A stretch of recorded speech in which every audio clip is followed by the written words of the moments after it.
পীরে কামিল পর্ব সংখ্যা ১৪।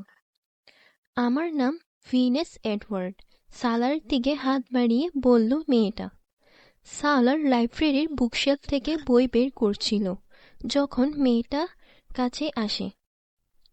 সালার সিকান্দার ভিনেসের হাতে হাত মিলিয়ে নিজের পরিচয় দেয়।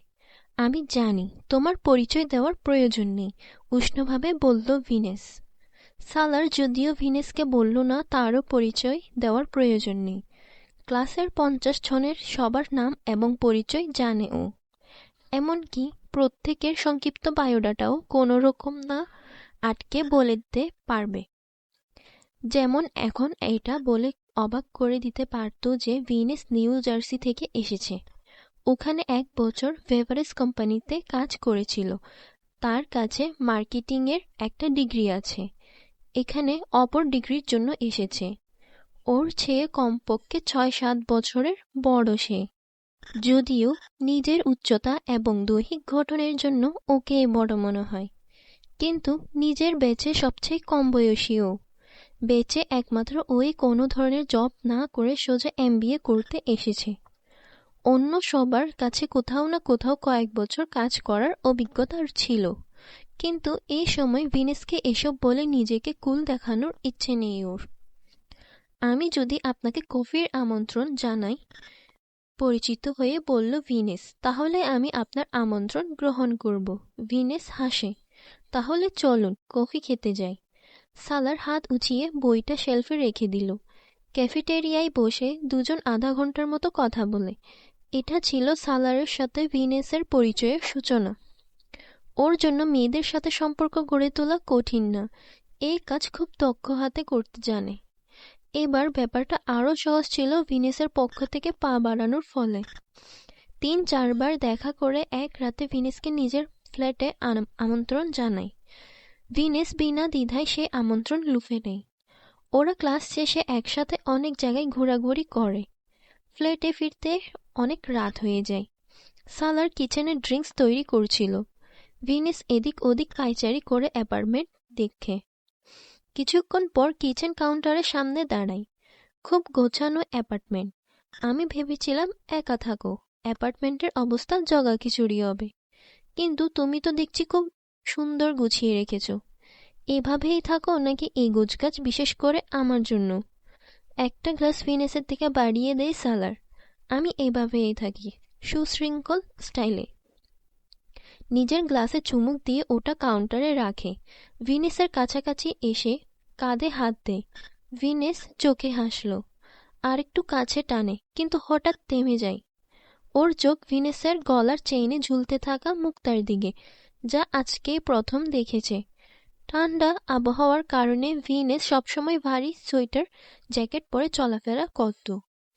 কয়েকবার খোলা কলারের চেইনটা দেখলেও সাথে ঝুলতে থাকা মুক্তা এই প্রথম ওর নজরে এসেছে, কারণ আজ ভিনেস একটা ডিপ কলার শার্ট পরেছে, উপরে সোয়েটার ছিল যা অ্যাপার্টমেন্টে এসে খুলে রেখেছে। ওর চেহারার রং বদলে যায়। আচমকা সেই মুক্তা ওকে অন্য কোথাও, অনেক পেছনে অন্য কারো কাছে নিয়ে গেল। অজু করতে থাকা হাত, আঙ্গুল, কবজি থেকে হাত, হাত থেকে কনুই পর্যন্ত সফর করা আঙ্গুল, চোখ থেকে কপাল, কপাল থেকে সাদা চাদরের নিচে কালো চুল পিছলে যাওয়া হাত। ইমামার গলার চেনটা ছোট ছিল, তাই চেনের সাথে ঝুলতে থাকা মুক্তা ঠিক গলার হাড়ের সাথে ঝুলছিল। চেনটা আরেকটু লম্বা হলেই হয়তো আর মুক্তাটা দেখতে পেত না ও। সে রাতে ইমামা ছোট গলার কামিজ পরেছিল, সাথে সোয়েটার। মুক্তার দিকে তাকিয়ে কিছুক্ষণ অতীতে হারিয়ে থাকে ও। ইমামাকে এই কোন সময়ে মনে পড়েছে ওর। মুক্তা থেকে চোখ সরানোর চেষ্টা করে, নিজের রাত নষ্ট করতে চায় না। ভিনেসের দিকে তাকিয়ে হাসার চেষ্টা করে। ভিনেস ওকে বলছিল, তোমার চোখগুলো আমার কাছে খুব ভালো লাগে, তোমার চোখ দেখলে আমার ঘৃণা লাগে। একটা কণ্ঠ এসে চাবুক মারল যেন। মুখের হাসি উধাও হয়ে যায় সালারের। ভিনেসের শরীর থেকে হাত সরিয়ে কয়েক পা পিছিয়ে যায়। কিচেন কাউন্টার থেকে গ্লাসটা তুলে নেই। ভিনেস অবাক চোখে তাকায়। কি হয়েছে? কিছুটা এগিয়ে সালার কাঁধে হাত রেখে জিজ্ঞেস করে। সালার কিছু না বলে এক টানে গ্লাস খালি করে ফেলে। ভিনেস উত্তর না পেয়ে আরো চিন্তিত হয়। ভিনেসের প্রতি ওর আগ্রহ শেষ হতে শুধুমাত্র কয়েক মিনিট লেগেছে। জানে না কেন ভিনেসের উপস্থিতি এখন ওকে বিরক্তি করছে। কিছুক্ষণ আগে 2 ঘন্টা ধরে এই মেয়ের সাথে নাইট ক্লাবে ডান্স করেছে, ভালো সময় কাটিয়েছে, কিন্তু এখন কয়েক মিনিটের মধ্যেই কাঁধ ঝাঁকিয়ে সিঙ্কে গিয়ে নিজের গ্লাস ধুতে থাকে। ভিনেস অপর গ্লাস হাতে নিয়ে ওর কাছে আসে। সালার হাত বাড়িয়ে গ্লাস নেই। ভিনেস বুকের উপর হাত ভাঁজ করে পাশে দাঁড়িয়ে ওকে দেখছিল। তাকিয়ে থাকাও বিরক্তি লাগে ওর। আমার শরীর ভালো লাগছে না, গ্লাস শেলফে রেখে ভিনেসকে বলল। ভিনেস অবাক হয়, পরোক্ষভাবে সালার তাকে চলে যেতে বলছে। চেহারার রং বদলে যায়। সালারের এই আচরণ তার জন্য অপমানের। কিছুক্ষণ তীক্ষ্ণ চোখে তাকিয়ে থেকে ব্যাগ আর সোয়েটার তুলে অ্যাপার্টমেন্টের দরজা ঠাস করে লাগিয়ে চলে যায়। 2 হাতে মাথা চেপে ধরে সোফায় বসল ও। ভিনেস আর ইমামার মাঝে কোথাও কোনো মিল নেই, এমনকি দুজনের গলায় ঝুলতে থাকা মুক্তাও একরকম দেখতে না। তবু ভিনেসের গলায় ঝুলতে থাকা মুক্তা দেখে ইমামাকে মনে পড়ে গেছে ও। কেন এখন আবার কেন এই সময়ই বা কেন রাগ বাড়ে? ইমামার জন্য ওর রাত নষ্ট হয়েছে। সেন্টার টেবিলে থাকা ক্রিস্টালের ফুলদানি তুলে সর্বশক্তি দিয়ে দেয়ালে ছুঁড়ে মারল। উইকেন্ডের পর ভিনেসের সাথে আবার দেখা হয়, কিন্তু খুব খাপছাড়া আচরণ করে সালার। ভিনেসের সাথে সম্পর্ক শুরু হওয়ার আগেই শেষ করার এটাই উপায়। প্রতিটি সেই মেয়েকে ওর বিরক্ত লাগে যারা কোনো না কোনোভাবে ওকে ইমামার কথা মনে করিয়ে দেয়। ভিনেস সেই মেয়েদের তালিকাভুক্ত হয়ে গেছে, যদিও সালারের পক্ষ থেকে ক্ষমা চাওয়া বা পুনরায় আমন্ত্রণের প্রত্যাশায় ছিল ভিনেস। ওর এমন আচরণে গভীরভাবে হতাশ হয় সে। ইয়েলে এটা প্রথম অ্যাফেয়ার ছিল সালার সিকান্দারের। পরের কয়েক মাস পড়ালেখা নিয়ে অনেক ব্যস্ত থাকে সালার। ইমামাকে মনে করা বা খোঁজ নেওয়ার বিষয়টা কালকের জন্য ফেলে রেখেছিল। হয়তো এই ধারাবাহিকতা এখনো চলত যদি সেই সন্ধ্যায় হঠাৎ করে ওর সাক্ষাৎ জালাল আনসারের সাথে না হয়ে যেত। উইকেন্ডে বোস্টনে এসেছিল, এখানে ওর চাচা থাকে। কাজিনের বিয়েতে অ্যাটেন্ড করতে এসেছে। সন্ধ্যায় ওর কাজিনের সাথে তার রেস্টুরেন্টে ছিল ডিনারের জন্য। অর্ডার দেওয়ার পর ওর কাজিন কোনো কাজে উঠে যায়। ও খাবারের জন্য অপেক্ষা করছিল, তখন কেউ পেছন থেকে ডাক দেয়, হ্যালো। সালার ঘুরে তাকায়। আপনি সালার না? জিজ্ঞেস করল। লোকটা জালাল আনসার। চিনতে দেরি হওয়ার কারণ তার মুখে দাড়ি ছিল না। সালার দাঁড়িয়ে হাত মেলায়।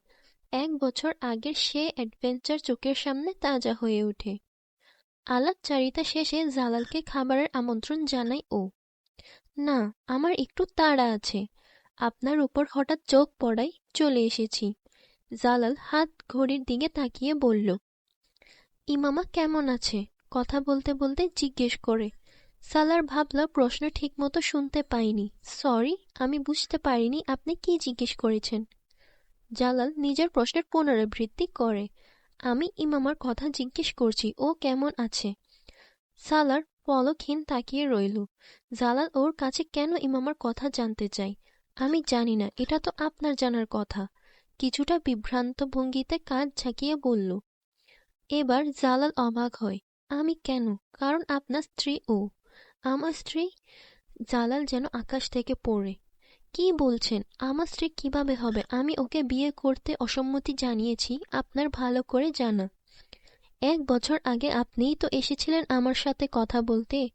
মনে করানোর চেষ্টা করল।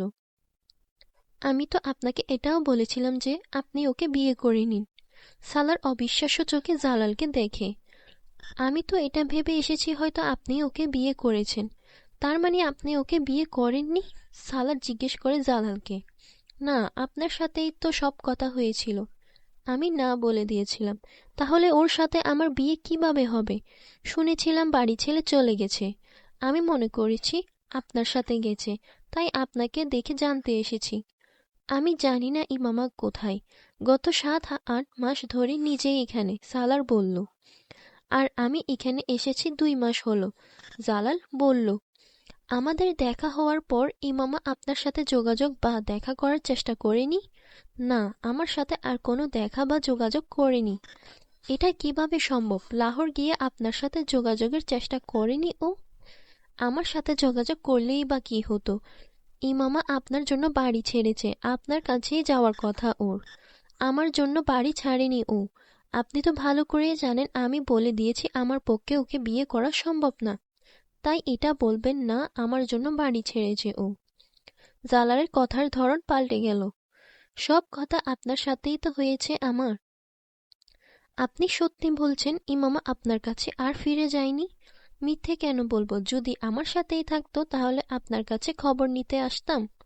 যাই হোক, আমার দেরি হচ্ছে। জালালের সুরে উদাসীনতা। আপনার কন্টাক্ট নাম্বারটা আমাকে দেওয়া যাবে? সালার বলল, না, আমার মনে হয় না আপনার সাথে আমার সাথে আপনার দ্বিতীয়বার যোগাযোগের কোনো প্রয়োজন আছে। জালাল খুব স্পষ্টভাবে বলে চলে যায়। দোটানা নিয়ে জালালের চলে যাওয়া দেখে সালার। জালালের সাথে ইমামা দেখা করেনি, এটা অবিশ্বাস্য। কেন? সত্যিই কি ও আমার বলা কথা বিশ্বাস করেছে যে জালাল বিয়ে করে ফেলেছে? নিজের বলা মিথ্যে মনে পড়ল। কিন্তু এটা কিভাবে সম্ভব? কিভাবে আমার কথা বিশ্বাস করতে পারে, যেখানে নিজেই বলতো আমার কোনো কথা বিশ্বাস করে না ও? চেয়ার টেনে আবার বসে সালার। যদি জালালের কাছে না যেয়ে থাকে তাহলে কোথায় গেছে? অন্য কারো কাছে, যার ব্যাপারে আমাকে অজানাই রেখেছিল? কিন্তু এটা অসম্ভব না। অন্য কেউ থাকলে তার সাথেও যোগাযোগ করতে বলতো। বাড়ি থেকে বের হওয়ার সাথে সাথে না গেলেও সিকান্দার উসমানের কাছ থেকে নিকানামা পাওয়ার পর তালাকের হক সম্পর্কে জেনে অন্তত যাওয়ার কথা। বাড়ি থেকে বের হওয়ার সাথে সাথে না গেলেও সিকান্দার উসমানের কাছ থেকে নিকানামা পাওয়ার পর তালাকের হক সম্পর্কে জেনে অন্তত যাওয়ার কথা। ও জানে না জালালের মিথ্যে বিয়ের গল্প কেন বলেছিল। হয়তো ইমামাকে আরেকটু চিন্তায় ফেলতে অথবা পরবর্তীতে কি করে তা দেখতে।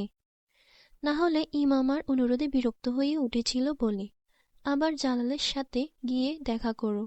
যাই হোক, ওর বিশ্বাস ছিল জালালের কাছে যাবেই ইমামা। কিন্তু এখন জানতে পারল ওর প্রত্যাশা বা আন্দাজ অনুসারে জালালের কাছে যায়নি ইমামা। ওয়েটার খাবার সার্ভ করছিল। ওর কাজিন এসে পড়েছে। দুজন কথা বলতে বলতে খাবার খায়। কিন্তু খাওয়া এবং কথার ফাঁকেও ক্রমাগত ইমামা আর জালালকে নিয়ে ভাবছিল। অনেক মাস পর হঠাৎ করে ইমামা আবারও মস্তিষ্কে তাজা হয়ে ওঠে। এমন তো নয় আবার বাড়ি ফিরে এসেছে। খাওয়ার ফাঁকে মাথায় আসে, হ্যাঁ এটা সম্ভব, কিন্তু মস্তিষ্ক এক জায়গায় আটকে ছিল।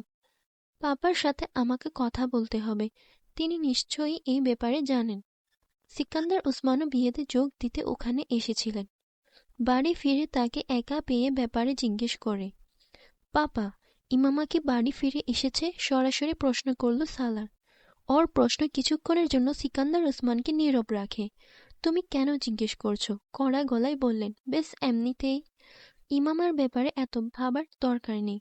নিজের পড়াশোনায় মন দাও, সেটা তোমার জন্য ভালো। পাপা প্লিজ আমার প্রশ্নের উত্তর দিন। কেন উত্তর দিব? ওর সাথে তোমার কি সম্পর্ক? সিকান্দার উসমান রেগে ওঠেন। পাপা, ওর বয়ফ্রেন্ডের সাথে আজকে আমার দেখা হয়েছে, যাকে বিয়ে করতে চেয়েছিল। তারপর ওরা দুজন বিয়ে করেনি, বলল তার কাছে যায়নি। অথচ আমি ভেবেছি লাহোরে যেয়ে ইমামা তার কাছেই গেছে। সিকান্দার ছেলেকে থামান। ইমামা ছেলেটার কাছে গেছে কিনা, ওরা বিয়ে করেছে কিনা, এটা তোমার সমস্যা না। এসবে জড়ানোর দরকার নেই আর। হ্যাঁ, আমার সমস্যা না, কিন্তু আমি জানতে চাই ইমামা কি আপনার কাছে এসেছিল? আপনি বিয়ের পেপারস কিভাবে পাঠালেন? মানে কাকে দিয়ে পাঠিয়েছেন? তোমাকে কে বলল ইমামা আমার সাথে যোগাযোগ করেছে? সালার তার প্রশ্নে অবাক হয়। আমি আন্দাজ করেছি ও আমার সাথে যোগাযোগ করেনি, করলে হাশিম মুবিনকে জানিয়ে দিতাম। সালার তার চেহারার দিকে তাকিয়ে রইল। তোমার রুম খোঁজার পর নিকানামা আমার হাতে আসে। আমাকে এখানে পাঠানোর সময় বলেছিলেন ইমামার কাছে পেপারস পাঠিয়ে দেবেন। হ্যাঁ, এটা তখন সম্ভব হতো যদি ইমামা আমার সাথে যোগাযোগ করত। কিন্তু আমার সাথে যোগাযোগ করেনি ও। কিন্তু তুমি এত নিশ্চিত কি করে যে ইমামা আমার সাথে যোগাযোগ করেছে? এবার সিকান্দার উসমান পাল্টা প্রশ্ন করলেন। সালার কিছুক্ষণ চুপ থেকে আবার জিজ্ঞেস করল, পুলিশ ইমামার ব্যাপারে কিছু জানতে পারেনি? না, পুলিশ কিছু জানতে পারলে ইমামা এতদিনে হাশিম মুবিনের বাড়িতে থাকতো। কিন্তু এখনো খুঁজছে। সিকান্দার বললেন, একটা বিষয় সালার, তুমি ইমামাকে নিয়ে আর কোনো তামাশা দাঁড় করবে না। ও যেখানে থাকুক, যেভাবে থাকুক, তোমার মাথা ঘামানোর দরকার নেই। তোমার কোনো সম্পর্কে নেই এইসবে। পুলিশ ওকে খুঁজে পেলে আমি হাশিম মুবিনের কাছে পেপারস পাঠিয়ে দেব, যাতে তোমার প্রাণ চিরতরে এসব থেকে মুক্তি হয়ে যায়। বাবা, ইমামা সত্যিই কখনো বাড়িতে ফোন করেনি আমার সাথে কথা বলতে? সালার তার কথায় মনোযোগ না দিয়ে জিজ্ঞেস করলো, ও তোমাকে ফোন করতো? বাড়ি থেকে যাওয়ার পর শুধু একবার করেছিল, এরপর আমি এখানে এসে পড়ি। হতে পারে আবার ফোন করেছিল, যে ব্যাপারে আপনি আমাকে বলছেন না। কোনো ফোন করেনি। করলে আমি তোমাদের বিয়ে সংক্রান্ত বিষয়গুলো শেষ করে ফেলতাম, তোমার পক্ষ থেকে তালাক পাঠিয়ে দিতাম। এটা আপনি কিভাবে করবেন? এখানে পাঠানোর আগে একটা সাদা কাগজে তোমার সিগনেচার নিয়েছিলাম, তা দিয়ে তালাকনামা তৈরি করে রেখেছি। সিকান্দার বললেন, ফেক ডকুমেন্ট। সালার ভাবলিশহীন ভঙ্গিতে বলেন, আমি তো জানতাম না আপনি তালাকনামা তৈরি করার জন্য আমার কাছ থেকে সাইন নিচ্ছেন। তুমি আবার সে বিপদ মাথার উপর আনতে চাইছো? সিকান্দার ওসমান রেগে বললেন, আমি বলছি না ইমামার সাথে কোনো সম্পর্ক রাখতে চাই, শুধু বলছি আপনি আমার হয়ে সম্পর্ক শেষ করতে পারেন না, এটা আমার ব্যাপার, তাই আমি নিজেই শেষ করব। তুমি শুকরিয়া আদায় করো এই মুহূর্তে এখানে আরাম করে বসে আছো, না হলে যে পরিবারকে নিজের পেছনে লাগিয়েছিলে তারা কবর পর্যন্ত পিছু ছাড়তো না। এটাও সম্ভব যে এখানে নজর রাখা হচ্ছে, অপেক্ষা করছে কখন নিশ্চিন্ত হয়ে আবার যোগাযোগ করবে, যাতে দুজনের জন্য একটা কবর খুঁড়লেই হয়ে যায়। আপনি অযথা ভয় দেখানোর চেষ্টা করছেন।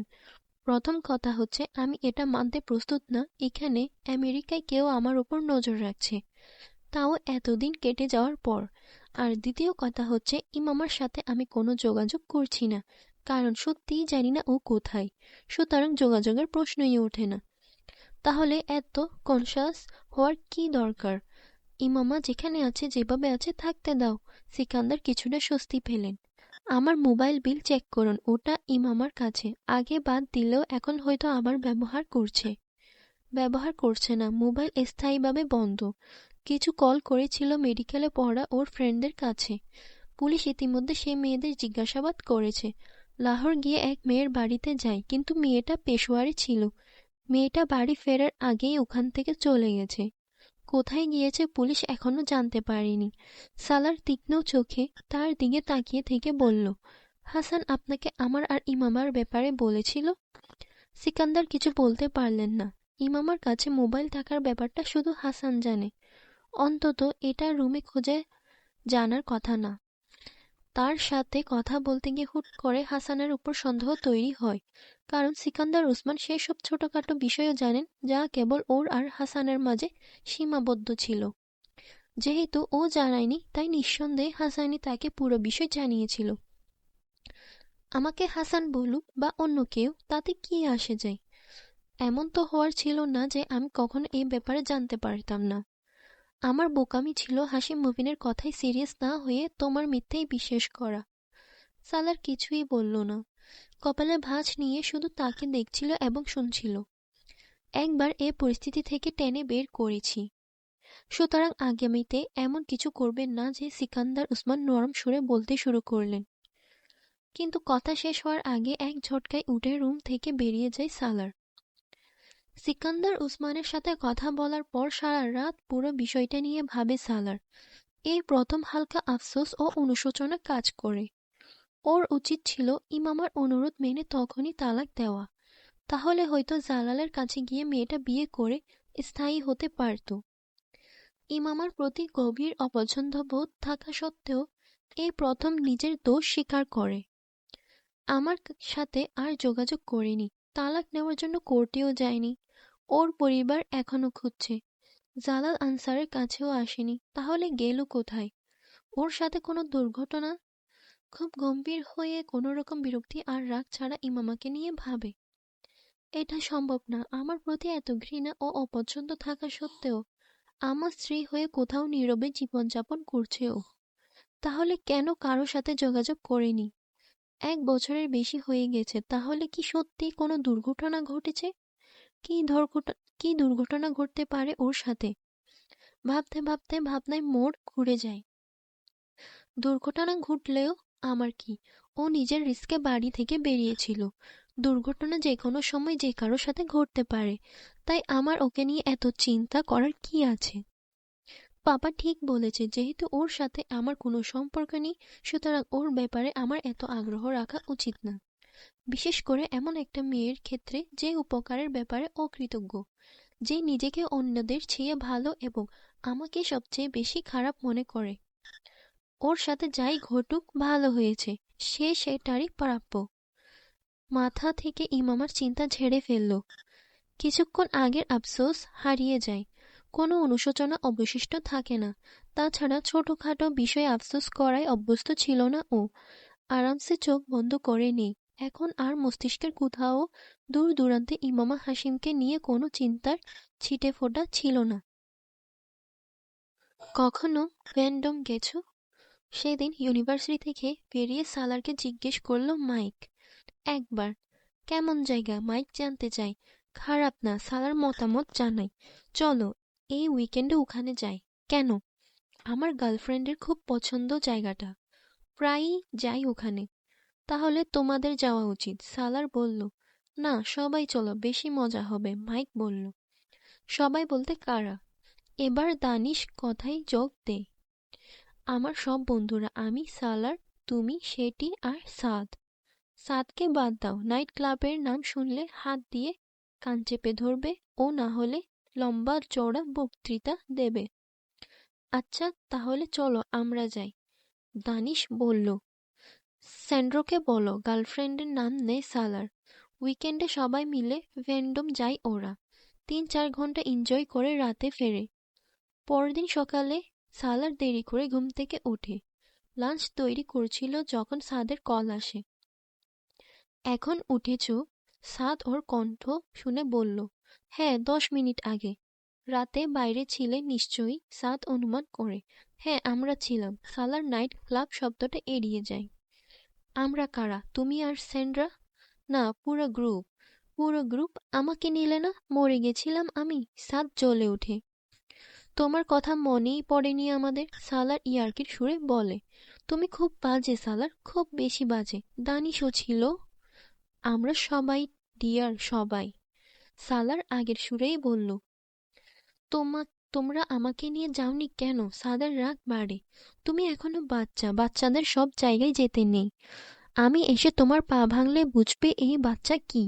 মজা করছি না ইয়ার, তোমাকে নেইনি কারণ তুমি যেতেই না। সালার স্বাভাবিক হয়ে বলল। কেন, তোমরা কি জাহান্নামে যাচ্ছিলে যে আমি সাথে যেতাম না? সাদের রাগ কমেনি। অন্তত তোমার জন্য জাহান্নামী। আমরা নাইট ক্লাবে গেছি, তুমি যেতে না। তোমাকে কে বলল আমি যেতাম না? সাদের উত্তর সালারকে অবাক করে। তুমি যেতে? অফকোর্স। তুমি গিয়ে কি করতে? না ড্রিঙ্ক না ডান্স। আমাদের নসিহত দেওয়া শুরু করতে। ড্রিঙ্ক বা ডান্স না করলেও আউটিং হয়ে যেত, আমি এনজয় করতাম, সাদ বলল। কিন্তু ওসব জায়গায় যাওয়া ইসলামে জায়েজ নেই, সালার তীক্ষ্ণ সুরে বলে। সাদ কয়েক মুহূর্ত কিছু বলতে পারল না। আমি ওখানে খারাপ কিছু করতে যেতাম না, শুধু আউটিংয়ের জন্য যেতাম। কিছুক্ষণ পর নিজেকে সামলে বলল, ঠিক আছে, পরের বার প্ল্যান হলে তোমাকে নিয়ে যাব। আগে জানালে কালকে রাতেও নিয়ে যেতাম। আমরা সবাই খুব এনজয় করেছি, সালার বলে। যাই হোক, এখন আর কি করার? আজকের কি প্ল্যান? সাদ প্রসঙ্গ বদলে ফেলল। 10-15 মিনিট ওদের মাঝে কথা হয়, এরপর সালার ফোন রেখে দেয়। উইকেন্ডে কি করবে? সালার জিজ্ঞেস করল সাদ। ওরা ইউনিভার্সিটির ক্যাফেটেরিয়ায় ছিল। নিউ ইয়র্কে যাচ্ছি স্যান্ড্রার সাথে। কেন? ওর ভাইয়ের বিয়ে, ইনভাইট করেছে। কবে ফিরবে? রবিবার রাতে। তাহলে এক কাজ করো, তোমার অ্যাপার্টমেন্টের চাবি আমাকে দিয়ে যাও। 2 দিন থাকবো, কিছু অ্যাসাইনমেন্ট শেষ করতে হবে। এই উইকেন্ডে ওরা 4 জন ফ্ল্যাটে থাকবে, গাদাগাদি হবে। আমি বরং তোমার অ্যাপার্টমেন্টে শান্তিতে পড়বো। সাদ বলল। ঠিক আছে, রেখে দিও অ্যাপার্টমেন্টের চাবি, সালার কাঁধ ঝাঁকিয়ে বলে। স্যান্ড্রার সাথে সালারের শুক্রবার রাতে বের হওয়ার কথা ছিল। ব্যাগ গাড়ির ডিকিতেই রাখা, কিন্তু ঘটনাক্রমে শেষ মুহূর্তে স্যান্ড্রার কিছু কাজ এসে পড়ে। সেদিন সন্ধ্যায় বের হওয়ার প্ল্যান পরদিন সকালের জন্য স্থগিত হয়ে যায়। স্যান্ড্রা পেইং গেস্ট হিসেবে থাকতো, তাই রাতে নিজের অ্যাপার্টমেন্টে ফেরা ছাড়া ওর উপায় ছিল না। রাত 11টার দিকে স্যান্ড্রাকে ড্রপ করে নিজের অ্যাপার্টমেন্টে চলে আসে সালার। একটা চাবি দিয়েছিল সাদকে, অন্যটা ওর কাছে। এই সময় সাদ পড়ছে ভেবে বিরক্ত করেনি। নিজের কাছে থাকা চাবি নিয়ে দরজা খুলে ভেতরে ঢুকে। লিভিং রুমের লাইট জ্বলছিল কিন্তু খালি। ভেতরে ঢুকতেই অদ্ভুত কিছু অনুভব করে ও। বেডরুমের সামনে গিয়ে দরজায় থেমে যায়। ভেতরে থেকে দরজা বন্ধ। ওপাশ থেকে হাসি আর কথার শব্দ আসছে। সাদের সঙ্গে কোনো মেয়ে ছিল। সালার জমে যায়। গ্রুপের মধ্যে একমাত্র সাদের ব্যাপারে ওর বিশ্বাস ছিল এর কোনো মেয়ের সাথে সম্পর্ক নেই। সাদ যে পরিমাণ ধার্মিক তাতে এমন কিছু আশাও করা যায় না।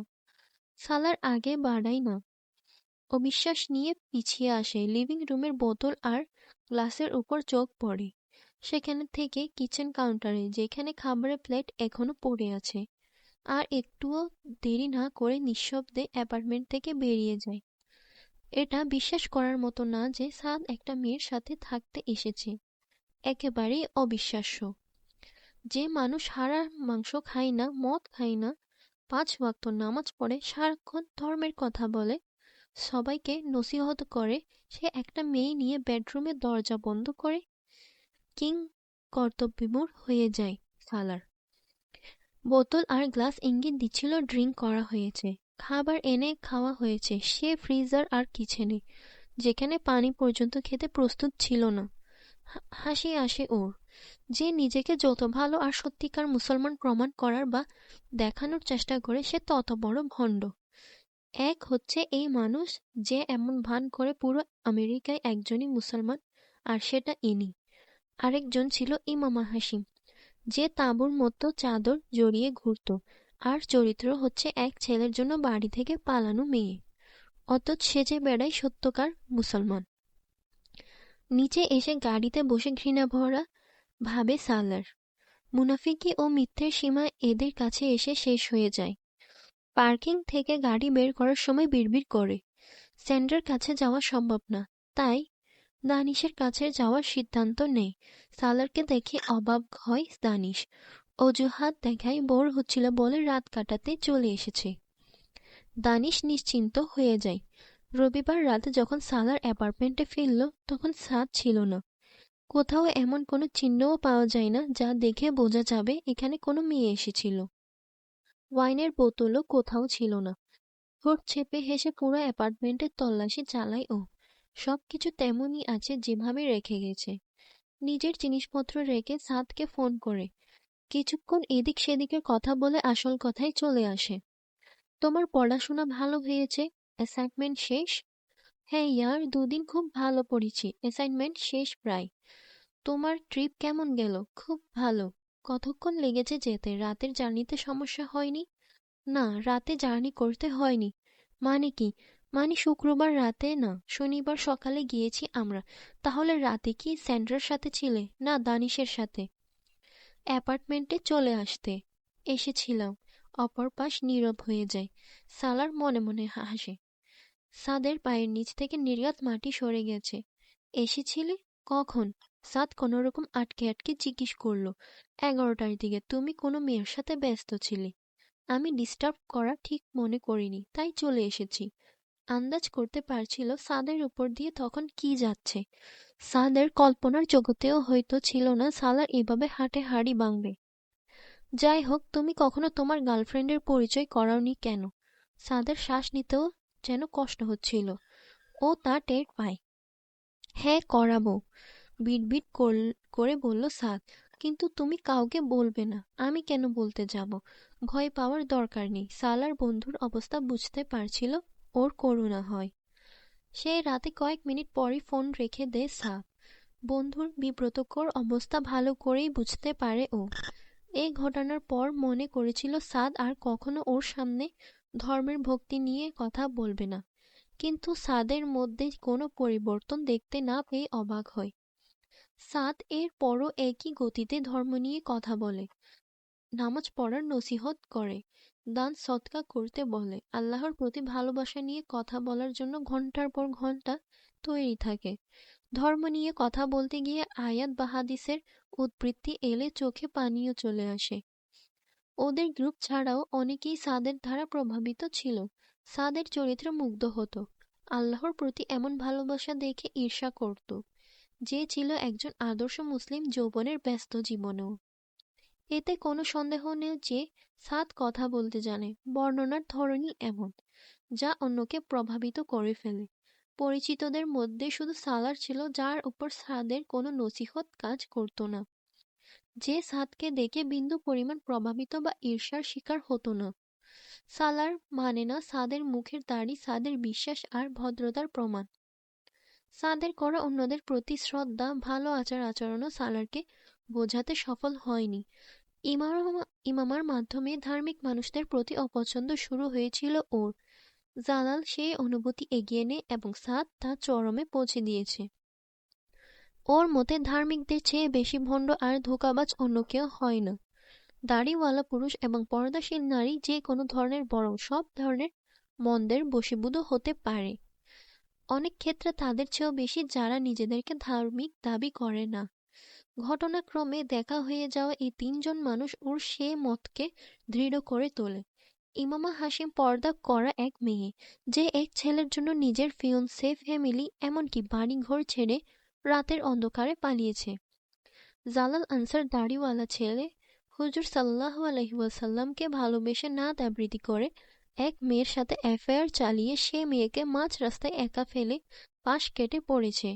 এরপর দিন আলাদা দুনিয়া আলাদা বলতে থাকা আরেক মানুষ সাদ জাফরের সম্পর্কে ওর রায় আরেকটা ঘটনার কারণে তিক্ত ছিল। একদিন সাদ ওর অ্যাপার্টমেন্টে আসে। সালার কম্পিউটারের সামনে বসে কথা বলছিল। কিছু জিনিসপত্র আনার জন্য উঠে পাশের মার্কেটে যায়। পায়ে হেঁটে যাওয়া আসা এবং কেনাকাটা করতে প্রায় ৩০ মিনিটের মতো লাগে। সাদ ওর সাথে আসেনি, ফিরে দেখল কম্পিউটারে চ্যাটিংয়ে ব্যস্ত। আরও কিছুক্ষণ আড্ডা দিয়ে চলে যায়। সাদ চলে গেলে লাঞ্চ করে কম্পিউটারে বসে সালার, নিজেও কিছুক্ষণ চ্যাটিং করবে। কম্পিউটার চালাতে চালাতে অনিচ্ছাকৃত হিস্ট্রি চেক করে। কিছু ওয়েবসাইট এবং পেজের নাম আসে যা সাদ বা ও ভিজিট করেছে, ও করেনি। তার মানে সাদ ওয়েবসাইটগুলো পর্নোগ্রাফির। ও নিজে বা অন্য কোনো বন্ধু এগুলো ভিজিট করলে এত অবাক হওয়া বা আপত্তির কিছু ছিল না, কারণ এই ধরনের ওয়েবসাইট ভিজিট করে ওরা। কিন্তু সাদ এই কাজ করেছে দেখাটা ধাক্কা। ওর চোখে সাদ আরও নিচে নেমেছিল সেদিন।